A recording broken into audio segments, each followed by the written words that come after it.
Okay everyone, welcome to the final Celtic AM of the week. It's Friday, I hope you're well. I'm looking forward to the weekend. Not sure I'd go as far as saying I'm looking forward to seeing Celtic this weekend, but we'll certainly be looking ahead to that match on this video. We'll probably do that at the end because I've got a few things I want to say about the personnel I want to see take to the field against Motherwell. Before then, we did get a pretty big Celtic story break yesterday, and it came in the shape and form of Joe Hart announcing his retirement from football at the end of the season. Now we know Hart has been Celtic goalkeeper for coming up to 3 seasons now. He's out of contract in the summer and he's now announced that he will leave football for good. Celtic will be Joe Hart's final club. So it's taken all of the speculation out of the situation. Will Joe Hart be our goalkeeper next season? Will the club look to upgrade on him? Will he be moved out? Will he be given a new contract? All of that stuff taken out of the equation. We now know that Joe Hart has, I think, a minimum of 13 matches, a maximum of 15 left in a Celtic jersey before he hangs up the goalie gloves for good, certainly as a professional player.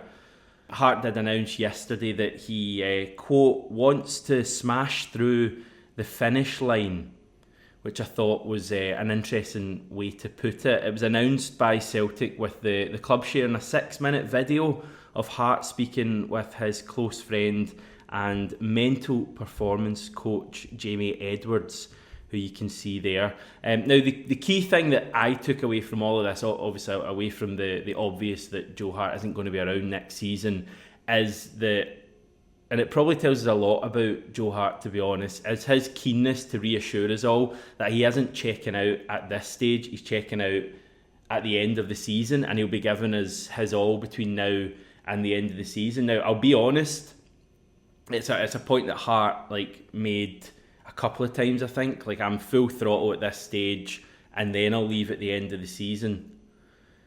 I'll be honest, it wasn't even a thought that crossed my mind that Joe Hart announcing his retirement meant that he was gonna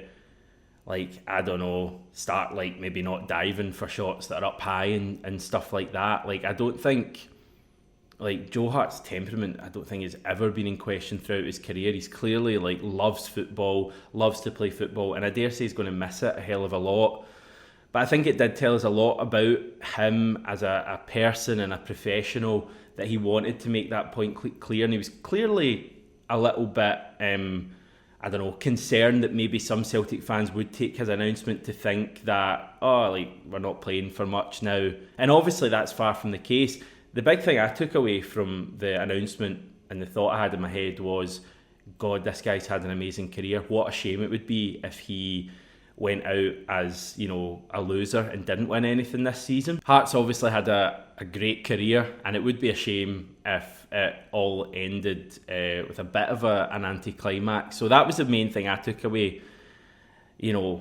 It's just extra motivation to try and win this league and give this guy the send-off he deserves. Obviously, football doesn't work like that, and we're going to have to work for it. And just because Joe Hart's announced his retirement doesn't suddenly mean that we're favourites to win the league or anything like that. But yeah, it was an interesting announcement. I didn't actually see it coming, to be honest. At this stage, as I say, Hart spoke about wanting to take the speculation away. That is true to an extent. I'm not sure anyone was really speculating right at this point about it. I feel like everyone's focus is on other things at the club because there's so many things obviously not right at the moment, and the title race is a big one. But certainly at the end of the season, he would have been asked about it. So I guess that's all finished at this stage. In terms of the actual announcement and Joe Hart leaving Celtic, I think he's been a great signing, a really great signing. When you look back at where the goalkeeping position and the general state of the squad and the club was when he joined, to kind of the success that he's been part of, 2 league titles, a total of 5 domestic trophies, hopefully more to come between now and the end of the season. Joe Hart's been a massive part of that, sometimes underappreciated, I think, and I just think he's brought so much to the club, so much personality to the changing room. you talk about the intangibles with Joe Hart, and you really wonder, without him, what we would have achieved over the past couple of seasons. Obviously, we had a hell of a lot else going right, but that experience in the dressing room ahead of big games must have played a big part, and that's something we are going to have to replace next season. For him as a goalkeeper, as I say, I think he's been a great signing for us. I do think it's the right time for Celtic to look ahead. I would not have been a fan of extending Joe Hart's contract. If that had been an option, if he hadn't retired, I think Celtic should have been, looking at a new goalkeeper anyway. So I'm absolutely fine with the announcement.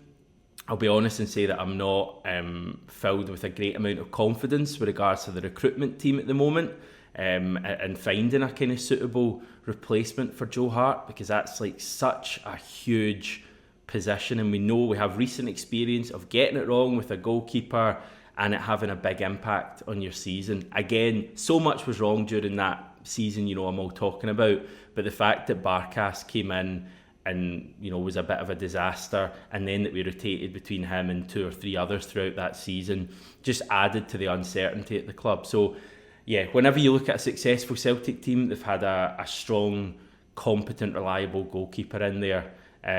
Joe Hart has been that. We need to make sure we replace him with someone else. By the way, he did actually post on Instagram as well. I'm not sure if you've seen this, because obviously you'll have seen the video posted by Celtic and the headlines, but Joe Hart also posted this on Instagram with a message to the Celtic support.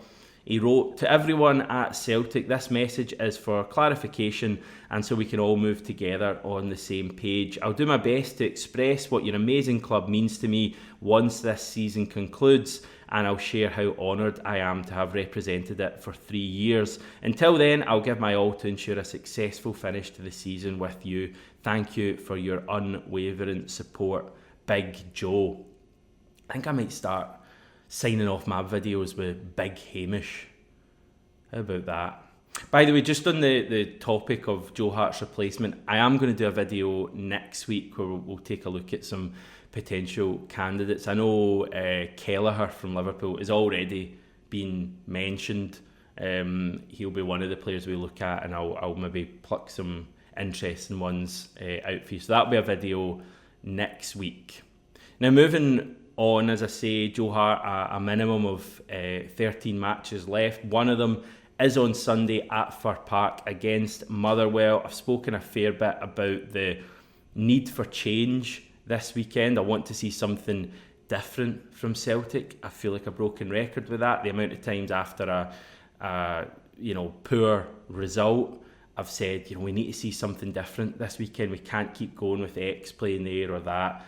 And this weekend is no different.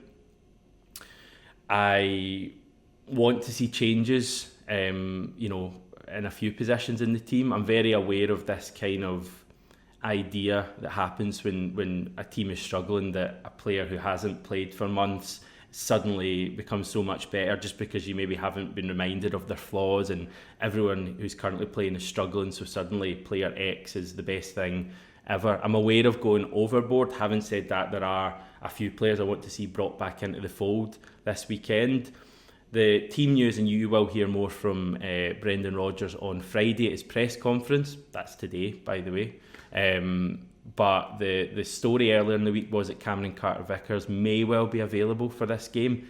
Brendan Rodgers will clear that up, I'm sure, at his press conference. But the chat was that he'd been back in training at the start of this week, had come through it with no issues. But obviously there's that kind of balancing act of the importance of Carter-Vickers, but also, the effects of maybe rushing him back and having an injury flare up again. So I'm very aware of that. Having said that, he is in my team. Have a look at this. So obviously I'm going with Joe Hart in goal. Ralston will play right back. I have gone for Cameron Carter-Vickers in the middle of defence with Liam Scales. For me, with Carter-Vickers, it's very simple. If he's fully fit, he plays. He's too important. If he's not fully fit, he doesn't play. I get that it's a tricky one, but that's where I come down on it. In terms of his partner, I've seen some people saying, they want to see Mike Naropski in. We saw that partnership at the start of the season. For me, Liam Scales is a more reliable option than Naropski right now. It may be different for Naropski when he's next to Carter Vickers as opposed to like next to Scales or Welsh. I think Carter Vickers improves every centre-back we've got when he's playing. But I just think Liam Scales is the more reliable player. Greg Taylor, and I've got on my wee notes written down after Greg Taylor in brackets, for 90 minutes. Please don't take Greg Taylor off after an hour. Keep him on because Greg Taylor can be trusted. For me, Alexandro Bernabe can't be trusted. Rather than seeing Bernabe go to left back, I would rather see like Liam Scales play at left back and Naropski and Carter Vickers in the middle if that's what we have to do. I don't think that's going to happen. I think Greg Taylor will start, pretty sure of that. Hope he plays the entire game.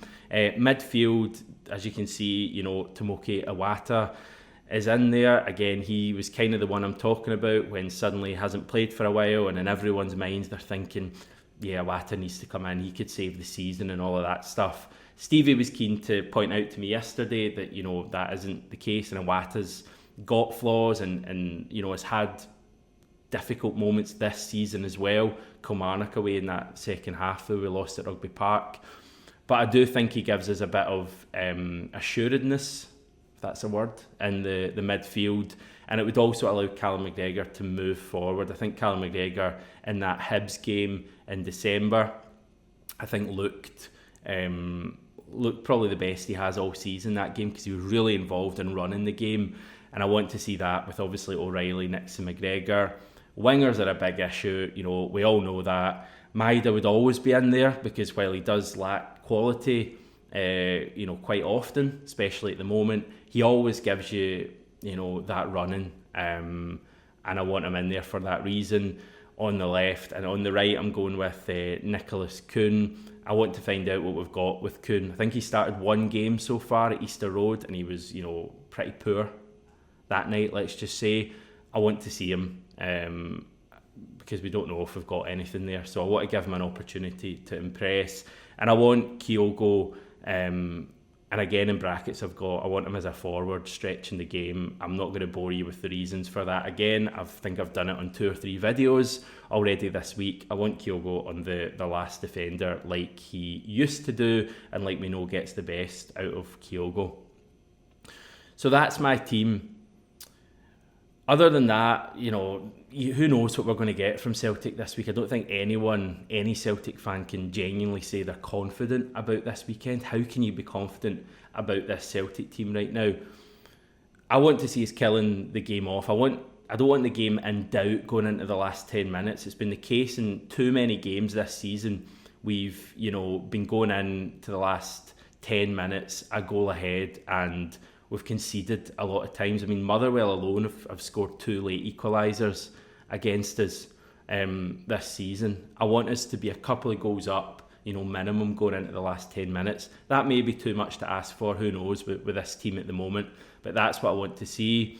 Other than that, it's just about the team standing up and showing more quality. It's a huge game. It's kind of at the must-win stage, isn't it? I mean, if we're 5 points behind, it certainly is a must-win for the team. Who knows what we're going to get? Celtic AM only started just over 2 weeks ago, and I already feel like I'm bored of saying maybe this could be the game that we turn it all around. I'm not even going to say that this time. It's up to Celtic to try and do something to make me and you and everyone else feel belief and believe in something can still be achieved, because I certainly don't really feel it. I just feel quite flat at the moment.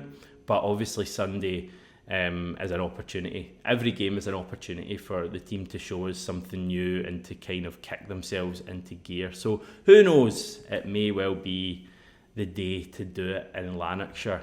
I will return on Monday to look back at the game. If you're in need of any Celtic content between now and kick-off, me and Stevie did record a 40-minute video yesterday where we spoke about a number of issues, mainly Celtic. We also touched on Big Keith from The Office and the sad passing of Ewan McIntosh, the actor. We covered a bit of everything, Stevie cooking as well. So check that out if you've not done it already. A big thanks again to everyone for the support this week. And I'll see you next week. Have a good one.